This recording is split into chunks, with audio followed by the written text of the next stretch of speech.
Good morning friend. तीसरे दिन की शुरुआत हो चुकी है। जोमसोम में रात बीती, काफ़ी अच्छी रात थी, ठंडी भी थी, ठीक ठाक, बादल लगे हुए हैं और शुरुआत हो रही है हमारी यात्रा का तीसरा दिन। जिस रात हम लोग होटल में रहे वो ये होटल था, होटल मुस्तांग ताज।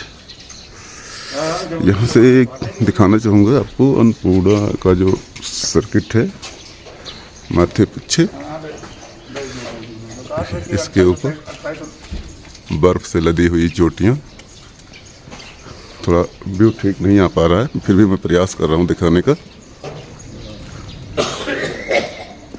देखिए ये बर्फ से आच्छादित चोटियाँ हैं, काफ़ी खूबसूरत, काफ़ी अच्छा, शानदार और शांत शहर। जब तो जल्दी गए थे हम लोग लेकिन निकल नहीं पाए, प्रयास हो रहा है निकलने का। संभवतः 10 मिनट के अंदर हम लोग यहाँ से निकल लेंगे। यहाँ से दूरी 22 किलोमीटर है और 22 किलोमीटर की दूरी कम से कम 1 घंटे लगेगी। 1 घंटे में हम लोग पहुँच जाएंगे वहाँ। देखिए यहाँ से दिखाने का प्रयास कर रहा हूँ, शायद यहाँ से ज़्यादा बेहतर दिखे आप लोगों को। बेहतर। देखिए इधर से गाड़ियाँ आ रही हैं, ये पोखरा साइड है, ये पोखरा साइड से आती है और ये मुक्तिनाथ की साइड में जा रहे हैं। इसी पहाड़ी के उस पार जाना है हम लोगों को। ये जो सबसे ऊंची पहाड़ी है इसके ऊपर जाना है। चलिए चलते हैं, आपको ले चलते हैं मुक्तिनाथ की तरफ और दर्शन करवाते हैं बाबा मुक्तिनाथ के।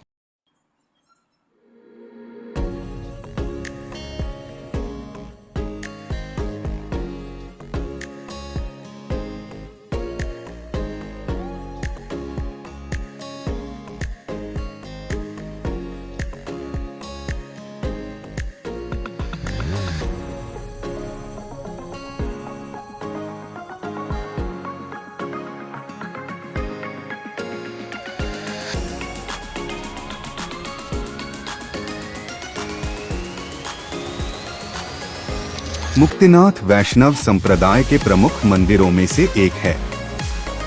यह तीर्थ स्थान शालिग्राम भगवान के लिए प्रसिद्ध है। शालिग्राम दरअसल एक पवित्र पत्थर होता है जिसको हिंदू धर्म में पूजनीय माना जाता है। यह मुख्य रूप से नेपाल की ओर प्रवाहित होने वाली काली गंडकी नदी में पाया जाता है। जिस क्षेत्र में मुक्तिनाथ स्थित हैं, उसको मुक्ति क्षेत्र के नाम से जाना जाता है। हिंदू धार्मिक मान्यताओं के अनुसार यह वह क्षेत्र है जहां लोगों को मुक्ति या मोक्ष प्राप्त होता है। मुक्तिनाथ की यात्रा काफी मुश्किल है, फिर भी हिंदू धर्मावलंबी बड़ी संख्या में यहां तीर्थाटन के लिए आते हैं। यात्रा के दौरान हिमालय पर्वत के एक बड़े हिस्से को लांघना होता है। यह हिंदू धर्म के दूरस्थ तीर्थ स्थानों में से एक है। पौराणिकता। मुक्तिनाथ 108 दिव्य देशों में से एक है। यह दिव्य देश वैष्णवों का पवित्र मंदिर होता है। पारंपरिक रूप से विष्णु शालिग्राम शिला या शालिग्राम पत्थर के रूप में पूजे जाते हैं। इस पत्थर का निर्माण प्रागैतिहासिक काल में पाए जाने वाले कीटों के जीवाश्म से हुआ था, जो मुख्यतः टेथिस सागर में पाए जाते थे, जहां अब हिमालय पर्वत है। पौराणिक मान्यताओं के अनुसार शालिग्राम शिला में विष्णु का निवास होता है। इस संबंध में अनेक पौराणिक कथाएं भी प्रचलित हैं। इन्हीं कथाओं में से एक के अनुसार जब भगवान शिव जालंधर नामक असुर से युद्ध नहीं जीत पा रहे थे तो भगवान विष्णु ने उनकी मदद की थी। 2 कथाओं में कहा गया है कि जब तक असुर जालंधर की पत्नी वृंदा अपने सतीत्व को बचाए रखती तब तक जालंधर को कोई पराजित नहीं कर सकता था। ऐसे में भगवान विष्णु ने जालंधर का रूप धारण करके वृंदा के सतीत्व को नष्ट करने में सफल हो गए। जब वृंदा को इस बात का एहसास हुआ तब तक काफी देर हो चुकी थी। इससे दुखी वृंदा ने भगवान विष्णु को कीड़े मकोड़े बनकर जीवन व्यतीत करने का शाप दे डाला। फलस्वरूप कालांतर में शालिग्राम पत्थर का निर्माण हुआ, जो हिंदू धर्म में आराध्य हैं। पुरानी दंतकथाओं के अनुसार मुक्ति क्षेत्र वह स्थान है जहां पर मोक्ष की प्राप्ति होती है।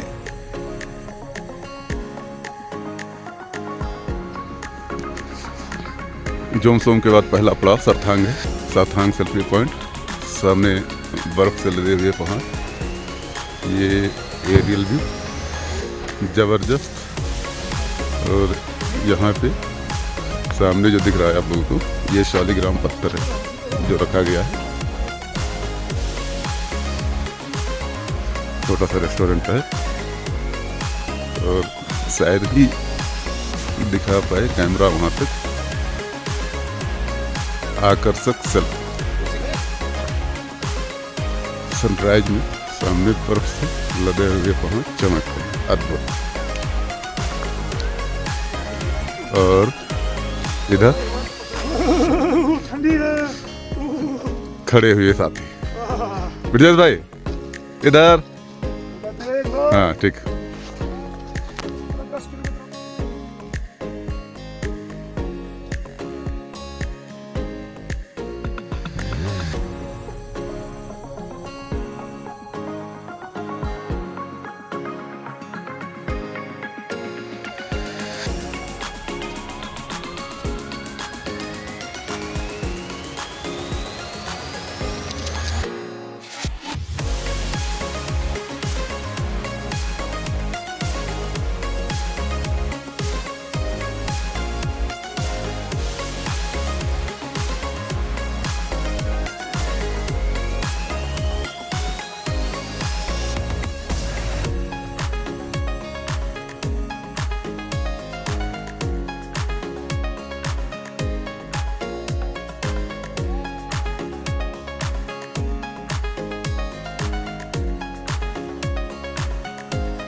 यहीं पर भगवान विष्णु शालिग्राम पत्थर में निवास करते हैं। मुक्तिनाथ बौद्ध धर्मावलंबियों के लिए भी एक महत्वपूर्ण स्थान है। इसी स्थान से होकर उत्तरी पश्चिमी क्षेत्र के महान बौद्ध भिक्षु पद्मसंभव बौद्ध धर्म के प्रचार प्रसार के लिए तिब्बत गए थे। यात्रा मुक्तिनाथ हेलीकॉप्टर के द्वारा पोखरा मुक्तिनाथ मार्ग या जोमसोम मार्ग से भी एक दिन में जाया जा सकता है। इस मार्ग ने परंपरागत चढ़ाई के रास्ते को कुछ हद तक कम किया है, लेकिन आज भी आम लोग मुक्तिनाथ जाने के लिए चढ़ाई को ही प्राथमिकता देते हैं। चढ़ाई के समय दो अलग अलग रास्ते मिलते हैं, जो काली गंडक नदी के पास तातोपानी नामक जगह पर जाकर आपस में मिल जाती है। रास्ते में आमतौर पर सभी जगहों पर रुकने के लिए निजी लॉज मिल जाते हैं। ये लॉज सभी तरह की मूलभूत सुविधाएं मुहैया कराते हैं। कई बार तो यात्रियों के लिए काफी बेहतर सुविधाएं भी उपलब्ध कराई जाती हैं। इन सब के बावजूद तीर्थयात्रियों को अपने साथ स्लीपिंग बैग भी जरूर ले जाना चाहिए, ताकि किसी भी तरह के अतिरिक्त परेशानियों से बचा जा सके। यात्रा के दौरान मार्ग में पिट्ठू आसानी से उपलब्ध हो जाते हैं। इन पिट्ठुओं को यात्रियों के द्वारा ही भोजन दिया जाता है। चूंकि इस मार्ग का उपयोग विदेशियों के द्वारा भी किया जाता है, अतः यहाँ खाने की अच्छी व्यवस्था होती है। भोजन में शाकाहारी और मांसाहारी दोनों तरह के भोजन उपलब्ध रहते हैं। इसके अलावा सीलबंद पानी भी आसानी से मिल जाता है। लेकिन सामान्यतः नेपाली शैली का भोजन दाल भात आसानी से मिलता है। अगर आप गाइड रखना चाहते हैं तो वह भी मिल सकता है। मुक्तिनाथ की यात्रा 5 से 6 दिनों में पूरी होती है।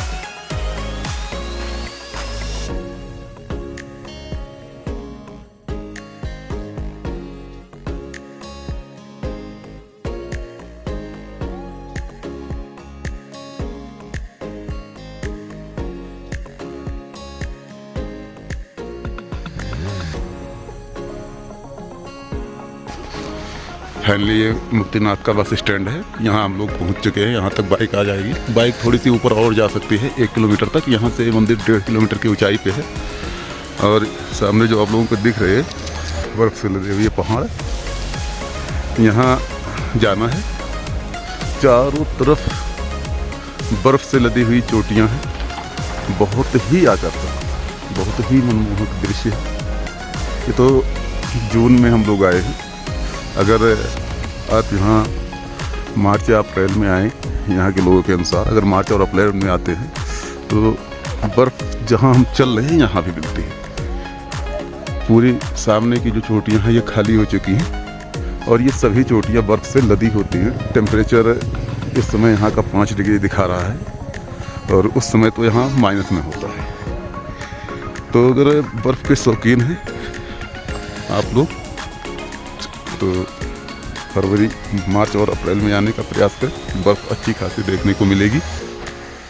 अब तो यहाँ होटल भी बन गए हैं, काफ़ी सारे होटल।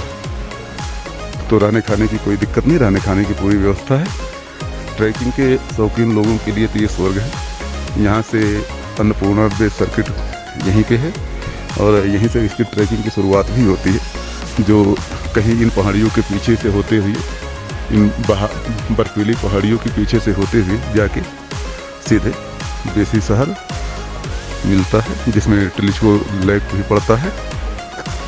तो मंदिर की तरफ ले चलता हूँ आप लोगों को। बाइक सोच रहा हूँ कि यहीं छोड़ दूँ।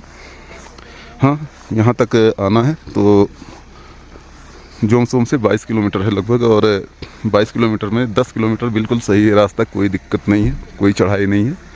लास्ट वाला 12 किलोमीटर सीधी चढ़ाई है।